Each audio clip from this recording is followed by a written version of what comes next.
as we do this, we are going to talk about the PlexTrac new priorities module today. Before we do that, though, I think it'd be good to have some really good introductions to who we are actually today. I know Jess was able to do a nice soft introduction, but David, why don't you go first, and then I'll go next, and then I'll get us going into the webinar today. Sweet. Yeah, sounds good.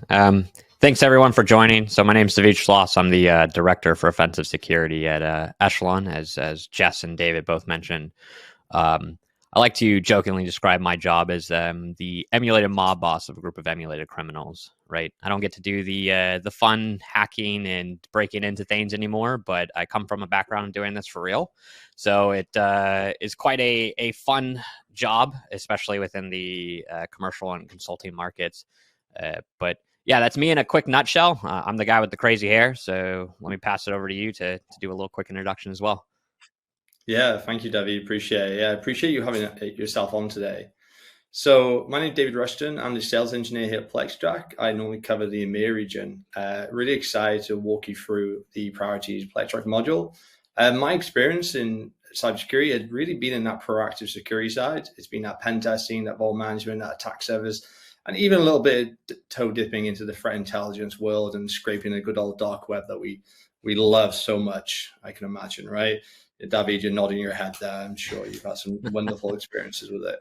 So today, what we're going to do, we're going to go through the platform itself. So I'm going to do some cool things. I'm going to share my screen. I know everyone loves a good screen share, and we're going to click through the platform. The key things we're going to focus on today is obviously reducing our risk faster, but we're going to break that down into kind of helping time to value, really be able to communicate the risk that is currently going on within a network, with web application, and really telling people, hey, this is what you should be focusing on. And we're going to be doing that through our new scoring equation. The second thing is we're going to be helping with that continuous validation. So basically picking out themes, turning them into priorities, and how does that work? How do we progress that? How do we track that as well? And then the last but not least is really painting that picture of, hey, were we working on the right thing? Did we work on the right things? Did we actually get better from we did as well? So how do we actually, measure that on an ongoing basis as well? David, does that sound good to you? Yeah, it sounds perfect. I like it. So first things first, let's lay the foundation today. So I've said numerous times, and you've seen in the title numerous times, we're going to be talking about PlexTrac's new priorities module. The priority model is basically built off the fence that we want you to help you automate and aggregate findings and assets from reports and scans and pen tests that you're doing for your customers or that you're doing internally today as part of your cybersecurity program. We want you really to help you get more focus by focusing on underlying themes and critical aspects, or even just separating it based off maybe an application aspect, business unit, regional, compliant risk, industry standards, whatever you're trying to do, whatever you're trying to feel, be able to group it accordingly based off what you're seeing as well. And on top of that, we have a nice little special feature where each priority can have its own custom equation to make sure that you're scoring that priority based off your own context. I've got a lot of experience with working with different scorings, and the biggest thing they always fall down on is that they never take in the customer's context or scenario or situation, you could say. And, there's a lot of great scores out there. But some customers definitely need that ability to apply their own context to their own scenario so they can better prioritize based off their own situation and what they're trying to do, either in the moment or strategically as an organization as well. So, David, anything you want to add to that before we get into it? Because I'm going to do that exciting thing. I'm going to share my screen and pray to the demo gods that this is all going to be perfect. Yeah, no, that's what I was just about to mention, that we need to pray just beforehand. But Exactly. no, there'll be more to kind of talk about, especially once we start to share the platform and showcase priorities. Absolutely. So let's do the nice little check. Can you see my screen? I indeed can. Look at that. Brilliant. So first thing first, Dan, we're going to focus on the time to value. When we say time to value, we mean it in the sense that we want to be able to contextualize and be able to measure what you're doing. So what I mean by that is if you do a scan today or even do a pen test, you have to rummage through it and kind of figure out, where do I focus on, what do I do first? And, there's the CVSS scoring, You know, there's a lot of risk scores out there, a lot of threat intelligence scores out there, but you still have to kind of rummage through a little bit and figure out, is this actually truly a risk? Is this actually relevant to me? And so what PlexTrac wanted to do, we wanted to quicken that motion and create what you see on the screen today. So Dahvid, I know you're really excited, but let me just give the audience a little walkthrough of what they're actually seeing on the screen right now. So what you see on the screen, everyone audience, is the ability to build your own equation. So we've got all a bunch of variables on the top left. This is actually the equation we've self. It's a drag and drop feature where you can drag and drop the variables. You can add additional variables as well. And the cool thing is, for each variable, you can control the weightage that makes up that score. And you can also apply rules and conditions which can actually control how many of that weightage will be applied to the final score as well. So the exciting thing here is that, for example, if you want to take in the asset criticality, and if you see a asset criticality that is critical to your organization, you can make the score do something depending on your condition or rule that you're creating for it as well. So the idea here is to give you creativity to be able to apply to your own context against the priority itself. And we want to start here because this is kind of the foundation, right, Dahvid? This is the level playing field that you do the comparison between different areas of your network to make, hey, are we doing good over here? Are we doing bad over here? Where do we focus our work and resources on as well? But I'm definitely keen to hear your thoughts and views on, you know, how you guys are looking to use this or using this today, and some vision stuff you guys have. Right. With equations, I think it's really important to kind of note what you noted earlier, right? Which is the context for how you score something is entirely different depending on, you know, what kind of engagement you're doing or who the client is if you're a consulting firm, or, you know, what the product is if you're an internal team. And this gives you that ability to really look at the context of what you're working with and make it so that it's relevant to the parties that you're trying to explain the risk to. Because I mean, we've all been there, especially as pen testers, red teamers, like CVSS, CVE, these kind of scores, they're great, but sometimes they don't make any sense. Not for what you're trying to explain, especially when it comes down to the greater aspect of the priority of like, hey, we need to fix this because of XYZ, right? Yeah. So being able to create your own scoring equation how do you want to put it in English? Facilitate you can that. say it in a different language. No, and then nobody will understand. Yeah, it's like my own language, right, in my head. No, so it's like, you know, how do we frame it that way so that our senior leaders are actually understanding exactly why this is a critical or why this is a high? Because nobody really understands, at least at the executive level, as I've slowly learned being at this position for the last couple of years now. It's like people don't look at that. They don't look at the CVE score and go, oh, okay, so it's a high. Sure, that makes sense. In the same way that they're going to look at a NESA scan that tells you an SSL cert is a critical finding, right? Yeah. This gives you the ability to facilitate that communication, or not that communication, but that conversation in a way that will make sense to those leaders, right? And customize it further from what is already an industry standard. You can make your standard at this point. No, absolutely, absolutely. I think that makes sense. Yeah, yeah, because you mentioned really important, the executives understanding the cause behind a score. I feel like that's a big deal because, you know, when you try and explain CVSS scoring or you try and play any score in the market today, it can be quite complicated. It can be very technical, and it's kind of, and at the end of the day, they just want to know, one, is it bad? Is it good? Like, is it important to us? And when you reply maybe, it's like, they don't like the answer.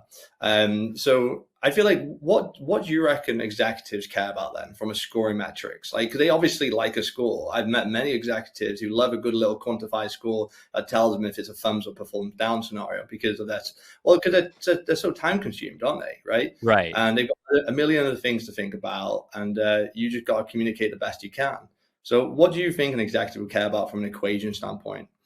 So I think a lot of executives really enjoy the absence of what is, why am I blanking on this word? It's that ADHD time, right? Where you forget that one word specifically.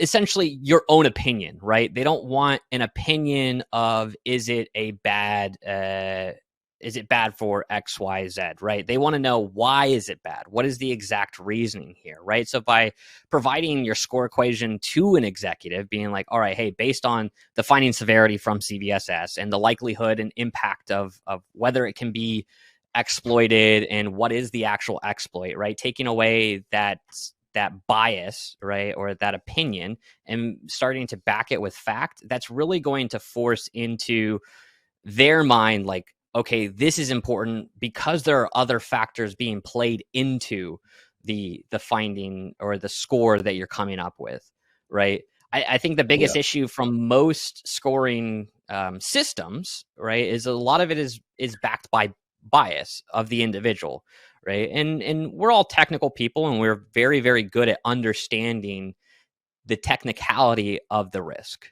right? But when we start to go, oh, hey, this is a risk because we know it's a risk, right? The impact or likelihood, and that's the only thing that you're taking account of, right? It's being able to also go, hey, our finding count of this particular finding is pretty major, right? Let's say we wanted to bump that up to something like 30 or 40%, right? Or this is a larger business share of our business through the asset count. So just having the facts to back up the score from just having other categories to base it off of is really what helps kind of build that narrative that they can understand and trust what the score is, instead of going, oh, well, there's a bias here. They think it's a high because they've seen it in the past. Yeah. And what about operationally? So, we talk about executives, right? And they're just getting flashpoints, board meetings, quick little, stakeholders like, hey, how's it looking? How's it going? But operationally, when you can create your own contextual score, like, how different does that make to an everyday life scenario of the people who are on the ground doing the work, fixing, tracking, analyzing? Like, what difference does it to make them? Like, how did it make their life easier, would you say? Right. So I think it falls back on that idea of bias as well, right? As IT admins, you want to focus on the things that sound the most impactful or the most likely. But there could be something that, let's say, isn't exactly a very high likelihood, but a high impact and affects a larger asset count. That should be your priority. That should be the remediation, especially considering, like, if the impact is high enough to facilitate a higher score, you want to make sure that you're fixing the things that are going to cause the most issues within your organization. So by being able to provide other elements of focus so that, you can pull the IT admins or the security personnel out of the tunnel focus that they may be in and show them a greater picture, it really does help build that remediation plan in a way that is going to be not only effective, but much more efficient in ensuring a risk reduction strategy across the board from a pen test. I like that. So what you're saying is sysadmins and security people will bump heads less with this equation, is what you're saying. Right, because we all get in the tunnel. Yeah, because we all get there. Like, security guys and gals, we all do the same thing where we look at this and we go, hey, this is important, right? Log4j. Everybody knew about Log4j, and we focused down on Log4j, right? Granted, very important vulnerability to fix, but let's say you had one instance of Log4j within your network and 50 instances of Bluekeep, right? While Bluekeep is a little bit less of a likelihood of exploitation, considering they have to be internal to the network, the importance is still pretty high, considering if somebody does get in, then there's a much larger swath of exploitability, right? And so it kind of pulls us out of these hyper-focused ideas of what we see as being, like, especially around the celebrity vulnerabilities, right? Where we go, oh, we need to fix this first because it is the CVSS of 10. Whereas, yes, it's important, but there may be a priority to focus on the remediation efforts towards patching Windows and bringing it up to speed because we're missing, large portions of patches. No, I like that. And do you know what? We just had a question come through.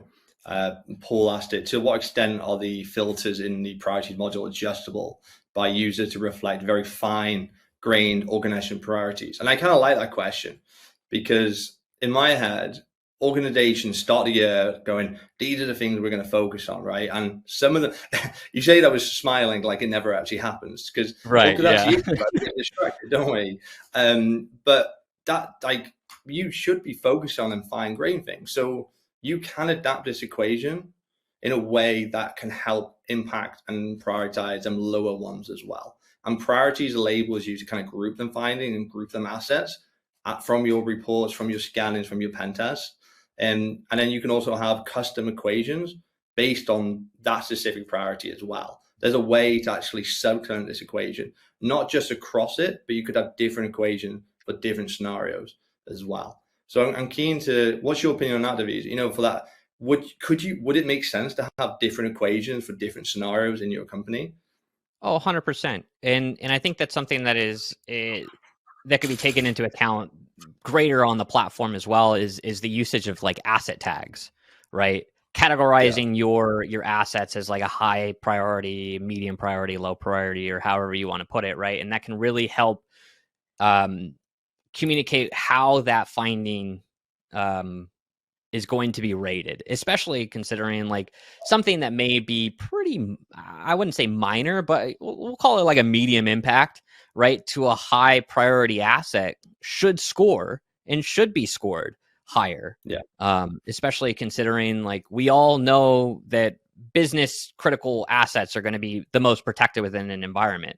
And so we need to ensure that any sort of finding that comes from that or is related to that is contextually scored in that way. Absolutely. And I think that could also help with different countries, different regulations as well, different compliance needs. You know, if you've got a PCI compliant asset versus maybe or even if you just do NIST assessment, anything really, right? You could adapt it and have your data segmented in different priorities with different scores against that as well. So you can kind of get the fine, but you can also have that equation that's generally default as well. So I like that. Fantastic. So I think we should move on to the next, unless you got something else you want to add onto here, David. Is there anything else you want to talk about? Well, I've seen some of the cool stuff that you guys are working on top of this, but I know that's later down the line. But, you know, I know people's questions will come up like, you know, how can it expand and whatnot? And more is definitely coming to be excited about for sure. Oh, and Jeremy, an audience, there's a lot of exciting things that we can do. I just don't want to annoy the product owner right now. Yeah, no, we'll keep them happy. Exactly. Yeah. But no, I mean, what's here right now is already superb. Exactly. You know, there's a lot of functionality. You know, this is a step in a way that really can help a lot of people improve in how they see their findings. And I think that's the big thing. There's an applicable application manner to this, but there's also, you know, a psychological manner to this as well, is how you're grouping, how you're focusing, and how you're scoring can really realize how you're managing your data and pushing into the areas you want to push it in as well. All right, so next thing is kind of like the validation aspect, right? So what you're seeing on the screen right now, audience, is the list of my priorities. So we've talked about the equation, which is a contextual scoring column that you see on my screen right now. So it's being applied as we speak. And you can also see the linked findings and the linked assets to each priority as well. So you can link specific findings or you can link specific assets. You can do it in any manner you wish. You can bring in the assets and then bring in the findings that you want of them assets. You don't have to bring them all in, because remember, we're trying to have a focus here. Or you can just bring in findings as well if you want. In PlexTrac, a finding can also be anything you want. I was talking to a customer last week who was saying like, oh, I do a lot of social engineering tasks. Could a asset be a person and then a finding be like an account takeover of that person and then make priorities around social engineering and training needed? I'm like, absolutely. You've just done my job for me. So I think that's something that's really exciting about that, is customers are going to be very excited about the ways they can facilitate different workflows and try and really create focus around things that they want to create focus around as well. I'm definitely keen to hear your opinion on this, David. Like, have you got an idea in your head of, you know, what this means to, maybe let's be more specific, to your customers, right? Like, when you deploy this out to your customer base, how would it benefit them? Or like, how would you deploy this for them as well? Right. So a lot of the ways that we have looked at using priorities has been at, I would say, more on the focus of the continued aspect, right? A a lot of teams, especially with larger, more mature organizations, are starting to move to a much more consistent testing schedule, which is phenomenal. But the hard part with consistent testing is then you have to wade through the consistent amount of reporting, right? And to our earlier point, right, execs are like trying to get to the point. They're trying to figure out what is the risk, what is actually something that we need to prioritize, hence the priorities module. Good naming, if you put it that way. But it's really an opportunity for us to be able to look at, like, if we're seeing a trend within the organization that needs to be resolved, because every finding is an issue that needs to be resolved at the end of the day. But there is a correlation between findings, especially if you have missing patches, or, to your social engineering example, right, a lack of training. We do a lot of red teaming, so we tend to encompass a very large swath of physical, logical, and social. And sometimes those intermix with one another. A lack of good standard operating procedures could be a trend that we want to point out that isn't readily, like, available through just a finding itself. You can extrapolate that from the report and from the narratives, but providing it into a smaller, more condensed, ingestible format like priorities just makes it so much quicker. It streamlines that process and gets right to the heart of the problem, instead of trying to explain it or sit down over multiple conversations, which is fine, but the quicker you can resolve something, the better. I don't think the customers enjoy going through 200 pages of pen test report findings either, do they? And extracting and trying to figure out what matters. Yeah, no, absolutely. Yeah, especially I like if you're using some of the other ingestion tools, like through Nessus or other items, to amplify the report through some sort of vulnerability scanning, like, you can start to point out exactly, where are these core issues, and focus on those and remediating those. No, absolutely. I like that. And how, so one thing I was thinking about with you is, are you starting to do a client portal with your customers already today? And are you looking to use this as a way to communicate that to them in a different manner? So they come into the platform, they look for their result, and they can click on the priority that applies to them, and they kind of go through it as well. And I feel like that works out really nicely, because now you've got that middle person in between a customer and, in your situation, MSSP, as a means to have a communication together in a standardized, central manner. Are you seeing that benefit with your customers today? Yeah, so on our more continued basis, right? Because for the pen test team, especially, like, when it's just a one-off report, it's really hard to drive out, like, individual priorities at times, because there isn't a continued piece.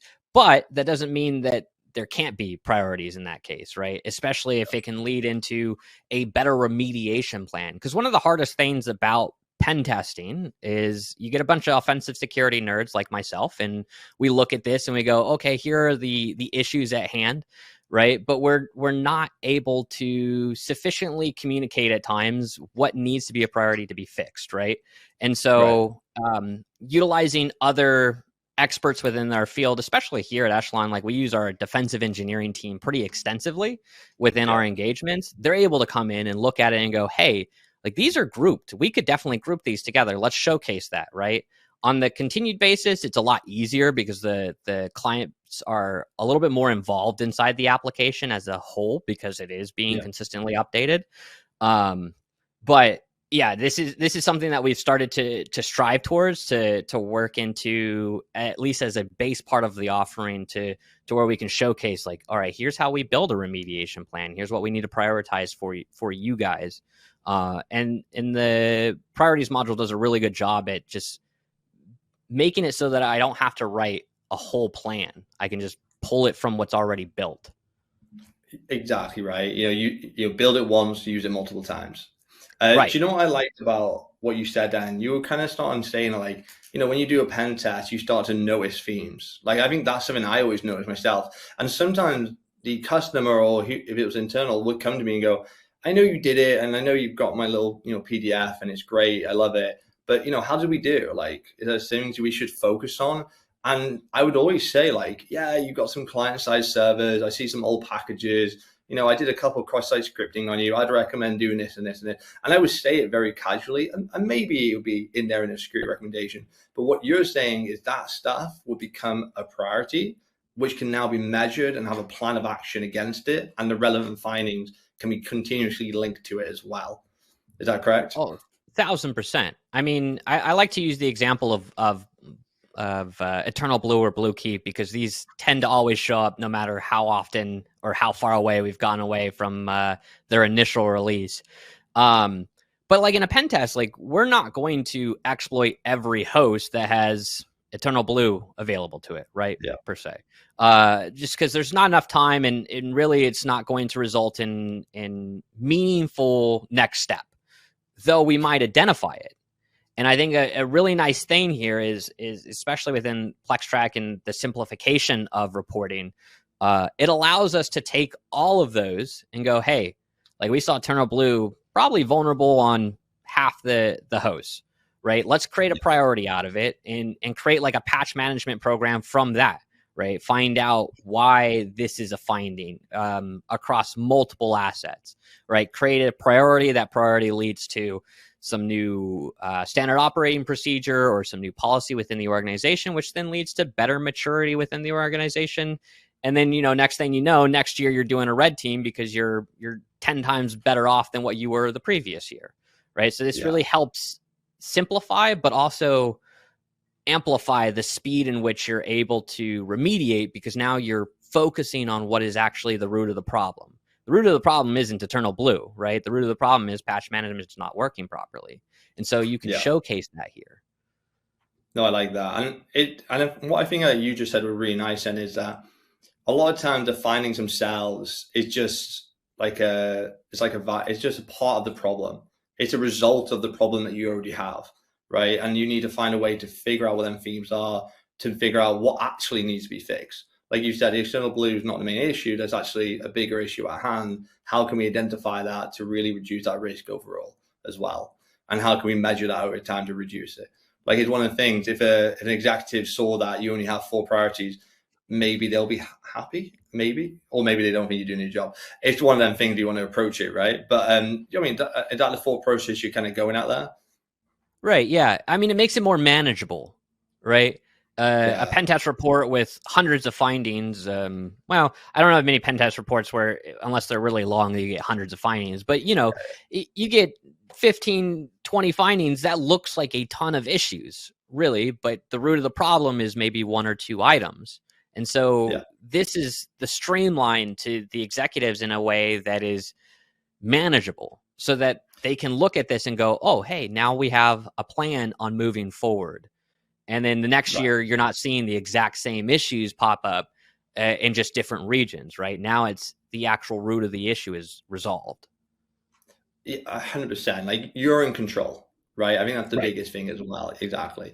Because one thing I've seen in the industry, and I'd love to know your opinion on this, is, the industry started, CVEs, like the first ever one came in existence. And then vulnerability scanners started slowly coming after, with the Nessus and everything. And they started making signatures, all fancy ways to identify them in your thing, and standardization and NIST and all these amazing things came away. And most organizations just had one scanner, and they didn't really need this consolidation. They could just see it, and they didn't really have many assets, etc. as well. And this was before my time, by the way. So, audience, you're welcome to correct me here, I'm sure. But the other issue then what came along is multiple scanners started happening. Cloud, hybrid, web apps. Coding started getting more serious. We want to scan that, DAS, SAS, all these fun things. We need now 10 scanners instead of 1. And then we started to ingest it all. And there's a lot of products really good in the market today that's really good at bringing everything into one place. But then you still have that other problem of now we need to prioritize. And then, CVSS came out and a lot of other scorings came out. But again, doesn't mean much to you at the end of the day, because you've just got all your vulnerabilities in one place from your pen testing, from your scanners and everything. But you're still overwhelmed because now you're having ransomware screamed in your face. You're having all of this screaming in your face, and you've got these 9s and these 10 CVSS scorings, and you're trying to figure out which one you should start at. But this asset's over here and that asset's over there. And you just need a way to organize it and apply your own themes, i.e. your own priorities, and also apply your own contextual scoring against that as well. And I think that's the next step in the industry today that people need. And would you agree with that? Like kind of my little history little thing then, or have you got something to add to it? No. I think you're right on point, especially talking about like how prioritization is an absolute need. I mean, ask any executive if you hand them a Nessus report, right? Especially in a mid-sized to large organization today, they'll probably freak out because there'll be hundreds upon thousands of findings there, and their first thought will likely, if they're not technical, will likely be, oh crap, right? Like we're insecure, we have a lot of problems, right? And the focus will be on the wrong aspects. Whereas like if you have something like priorities, or you're able to consolidate all of those into one manageable finding or multiple manageable findings, sure, it's not any less, right? You still have 1,000 vulnerabilities, but now you're able to focus exactly on what is the most important at a time. It breaks it up so that you're able to digest it in a way that is going to garner support from your leadership, right? If you're an internal team, or from a client organization that you're working with, because something that I see a lot is repeat findings over and over and over, right? Yeah. And it generally just comes down to the root issue not being resolved. And is that partially a consultant's fault in reporting? One could argue that, but ultimately I think it's really just the way that the information is presented. The fix actions happen, right? Nobody just takes a report and goes, toss it to the side, right? You don't pay the money to do that. But the root issue has been resolved by providing something like priorities to them. Absolutely. No, fantastic. And I do want to finish off on the analytics side of things, and like, well, how is that important? So PlexTrac does have analytical capabilities. Audience, I'm showing you some little sneak peeks right now. You can see a fairness finding status, you can see breakdown by a client, you can see severities, critical finding, and you can have filters as well. This is the same across assets as well, in addition to trends and SLAs. One thing I'm keen to hear from you, Dahvid, is how does this help? One, maybe with how you guys deliver and provide value to your customers, but also, as a cybersecurity organization internally, how would that help them as well? From prioritizing, being focused, and ensuring that they are actually making progress in the right direction. Right. I'm not gonna lie, this is probably like my favorite aspect of the edition, right? And it mainly focuses around the idea of the communication to executives on a continuous basis, right? It gives a viewpoint in, I hate to say it, pretty colors, right? Where graphs and pretty colors actually do paint the picture, though, right? Like words are great, and we all do a good job at reading our reports and ensuring like what is being found in a methodological way, but graphs and pictures tell the story at the end of the day. And so by being able to break it down over time, especially, right, when you're able to see these numbers slowly get closed up or removed over time, or even seeing the trends in SLA aspect, I think it's phenomenal. Being able to know like, hey, it's taken us 36 days to close a critical, right? Like I think most of us would agree if it's a critical, it probably should be closed the day of. So that way you can start to adjust your SLAs, or figure out why that's broken in a process that can help in the process as well. But also over time. Audience, by the way, this is a demo environment audience. This is not a real customer, because this is a very bad score. This would be terrible. An executive should be very worried if you see that number for critical, just saying out loud. So if you fix your informationals in like 18 days, but your criticals in 36 days, the priorities may be flipped there. But no, having the ability to look report over report, right? Hey, from report A on 11/1 versus report B on 12/1, like how are we taking care of our own severity or our own findings, right? How are we responding to these? Are we improving upon that? Also being able to see how many more findings are we getting after continuous reports, right? That's the aspect that I think that we like the most is the fact of being able to paint the story over time. 11.1, we had, I don't know, 100 findings, but 12.1, we had 50, right? Yeah. You may not realistically fix everything, right? But getting through 50 is still a very good trend in the right direction, right? In general, like the metrics piece is a huge game winner for executives, right? Predominantly who we've seen working within the platform from our client base has been technical, right? Yeah. Because they're the ones who are going in and they're marking the findings open or closed, remediated, however they want to track the items. But this opens the possibility to showing the executives exactly here's what we had in our first test, and here's what we had in our second, here's what we had in our third, and here's the trend, right? Absolutely. And really opens up the horizon of knowledge for them in a way that I don't think any other reporting tool has done in the past, right?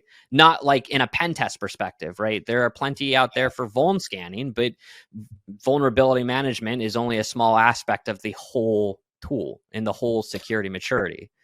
And so this showcases everything. I think you just hit head on nail then. The other aspects of security have metrics and stuff, out there with a lot of different tools, and a lot of people build in-house tools for it as well. But I always feel like pen testers, even internally, have been pushed in that corner and gone like, someone comes up to them and goes, I need a pen test yesterday.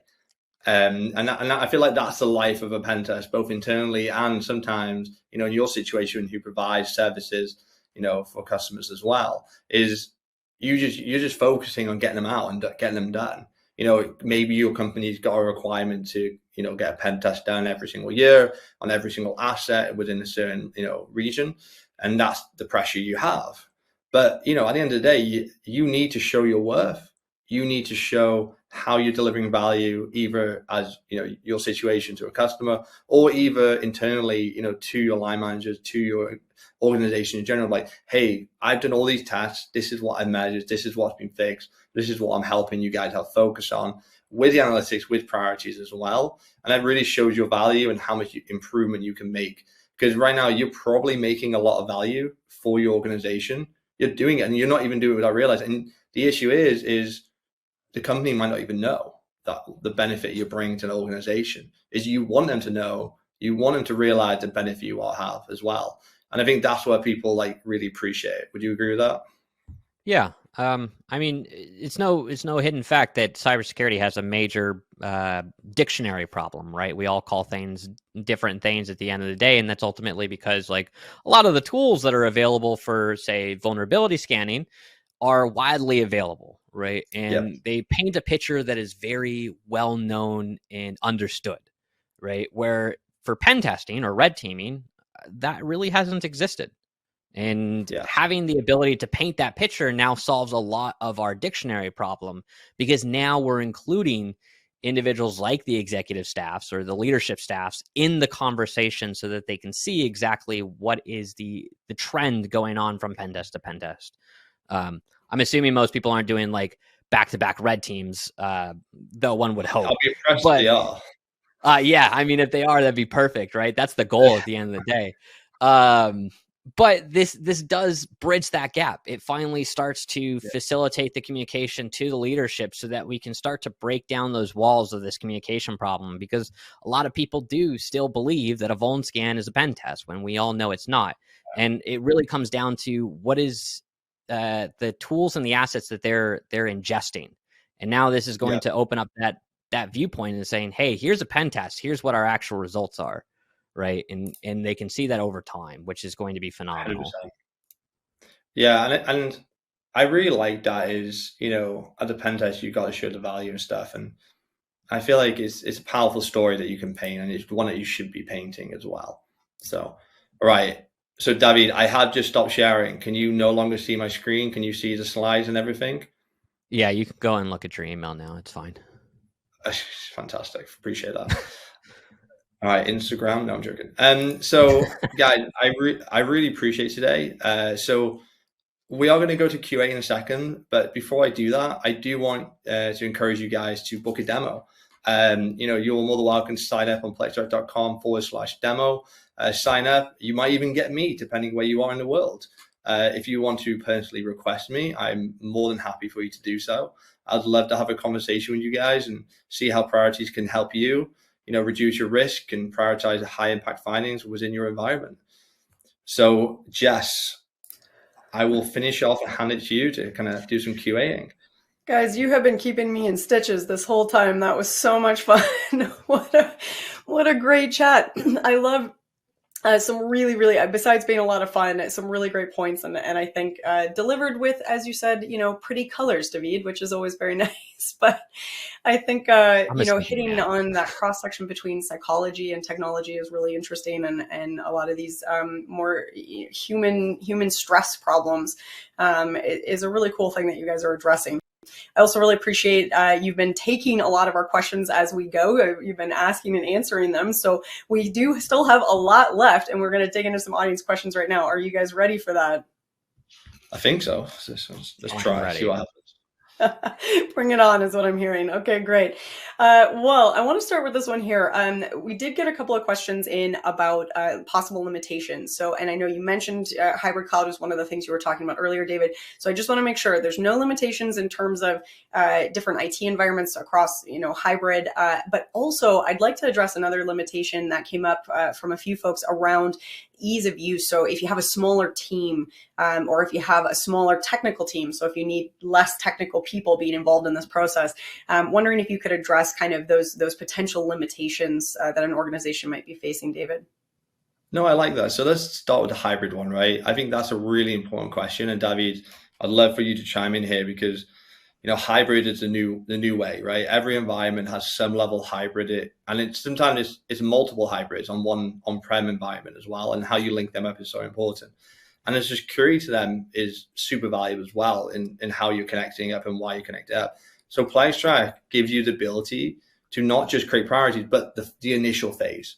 So what I mean by that is as you bring the data in, it can come in multiple ways. Think scanners, think Verifone, Qualys, Nessus, but the list can go on and on with PlexTrac. Also, we can have API integration as well, and we can do CSV upload. So with there, we've got your back and getting the data in, and then you can adjust your assets and map it to different reports and group it and such, and then build in priorities off it as well. And then on top of that, each finding and priority can have tracking capabilities against it as well. And you can create assignments around it and make action steps and what you've got to do against that finding to make it fixed. And final is that every single asset can be tagged as such as well. So you can tag assets like, hey, this asset is in GCP, this asset in AWS, this asset is in this location of the world even. You can go to that extreme. Or you could even tag it as such, which I used to talk a lot about asset management. You could be like, it's in this room, in this specific rack, in this area of the building, for example. And you can tag it as such then. And then that brings to the equation is that you can bring them tags as part of that equation specific to that client. And that client could be, again, certain environments as well. So that's functionality from the PlexTrac. We can definitely adapt to them environments. But Dahvid, I'm definitely keen to hear your opinion as well. And then Jess, the less technical thing we'll definitely touch on next. No, I tell people that we are the emulated criminals, right? We do anything that a criminal would do, at least in the sense of against an organization. That means we do physical, we do logical, we do social. It really doesn't matter what environment that we're going up against, web, cloud, hybrid, it really doesn't matter. At the end of the day, the way that you categorize assets is probably the most important piece of the puzzle. And to your point, right, you can be as granular as you need or as generic as you need. As a consulting firm, we are a little bit more generic. We don't know exactly which rack the assets are in, but we do categorize every finding with a specific tag, whether that be web app or cloud object or user object. So when it comes down to flexibility, it's really dealer's choice, and however you want to communicate those findings is really up to you. And it's simplistic enough that even if you're not technical, you can still figure it out pretty quickly. And then one more on the technical side is, is this workflow accessible to the technical side of things? And absolutely, you saw a lot of pretty colors today, and that's something that we do want to provide. Is we want it to be easy of use, right? We want someone to be able to come in and drag and drop and easily go, oh, I'll just do this, and then I'll add this, and then I'll add this condition. And it's all very easy done, and it can easily be applied. There's not big, scary letters and big technical words, but you also have the ability to make it super technical if you want to, because you have a very technical situation. So both scenarios can be very helpful. But then the other side of that is the very technical people can set up to make it really, really technical. I use technical a word quite a lot right now. But the less technical can come in and really easily understand exactly what's going on as well. I love that. I also get stuck in word loops sometimes, David, and I realize I've said the word opportunity or something. Yeah. I feel like I acknowledge it. Yeah. Well, I think that thank you for answering both of those questions, guys, and I do appreciate that. This might actually feed in a little bit with, because as we're talking about the customization and the ability to kind of set it up in the way that you want. We did get a question that came in wondering if you change, it's a bit of a long one, guys, so stay with me. If you change a basic variable for one customer, is that going to affect any other customers? How do you deploy the variables directly in production? Or are you doing some testing with the customer in non-production environment? And do you take backups before changing the variables? And do you encrypt if it's critical? They sandwiched like 7 questions into one. They did, and I can give it a go. So overall, the platform can be deployed on-prem, so you can encrypt and do whatever you want when it's on-prem deployed, or you can have it cloud, which obviously we take care of all that security. I'll just level that right there. From the variable situation itself, the variables are taken from the fields within the platform itself. So being the fields that you get from a Nessus file as you upload it, they're the variables themselves as well that we're pulling from. Now, from the cross-client aspects and situation is you could have client-specific equations. So that variable that you've set for one customer will not impact another customer as well. And for the taking of the backups, you can save an equation as a template and then reuse it again if you want to as well. I think you nailed that. Dahvid, anything you want to add? No, this is all back-end items. David's going to know this better than I am. I can confirm, though, as a consulting firm, that different clients will not see each other's their assets or scoring, however you want to separate it. Ultimately, there is a pretty good separation there. Well, luckily, Dahvid, we have a question that's directed directly to you. So I'm going to keep the mic with you for a second. Question, Dahvid, what's your white whale? I talked to another red team guy who had a goal of stealing a baby from a hospital.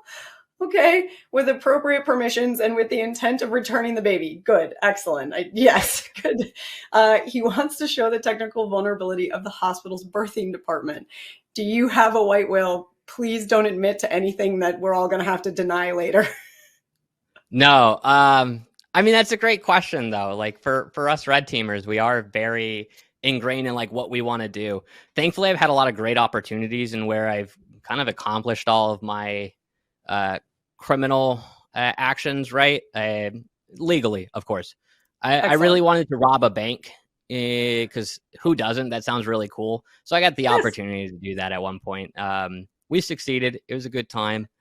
At this point, it's all about the stories and what are the quirky ways that you can get around security controls. To me, that's way more entertaining than specific objectives per se. But I wouldn't mind trying to do a red team for the military. Those guys, they do the full red teaming. They're breaking into bases and seeing how they can get on. When I was working in the military, God, what was this, like 10 years ago?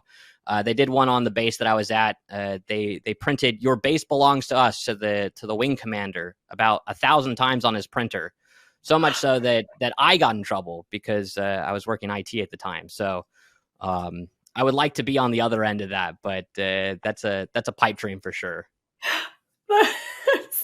That is a fantastic way to take over a base with very little actual danger or risk. Please don't anyone get ideas Yeah, do it legally. No, yeah, no. don't. Yeah, it's Yeah, dangerous. They do carry guns. Yes, Yeah, exactly. they got to know. Don't do this to your neighbors either. Let's just, all right. Well, we're getting pretty close to the end of time. As much I have to say, David and Dahvid, I could do this all day. And I wish we had longer for this webinar. But as we approach the end of our time here together, I want to remind everyone in the audience that the questions that we did not get to, and there are a lot, are going to get sent to the PlexTrac team. So you will hear back from them, and you'll get a chance to get answers to all of those questions. But before I let you go, I'm going to ask you for two things. One, I'm going to direct to both of you, and I'm going to ask you guys for a final thought, a key takeaway. If there was one thing that you would want everyone in the audience to walk away kind of thinking about, or an action step you'd want them to be able to take, what would that be? And maybe we'll start with Dahvid, and then David, I'm going to ask you to end that one. And then when you finish answering that, if you can give us a next step to getting to know PlexTrac a little bit more. So Dahvid, if you want to start us out. Oh, that's a lot of pressure. No, I mean, the PlexTrac has been a phenomenal tool in amplifying the speed in which you can accomplish your reporting, right? It's where they started off, and it's done a phenomenal job at doing that. This is like the next step in the iteration in the communication model for reporting. At the end of the day, we're always trying to communicate our best to our best knowledge how to resolve issues within either our organizations or our clients' organizations, right? Priorities is that next step. And it really does help in the long run, especially in continued situations where you can showcase exactly what is the root issue, what David and I have been saying for pretty much this whole time. So, really looking forward to it being rolled out now to the greater group. The beta was fun. But ultimately, like, this is the next step in communication. So we're super excited to see where it goes. And thanks again for having me on. Yeah, wise words. What I always ask organizations is, does everyone understand what the priority is? Does everyone get it? And 9 out of 10, most people aren't. And so guys, I really highly recommend you giving us a reach out, plextrac.com/demo.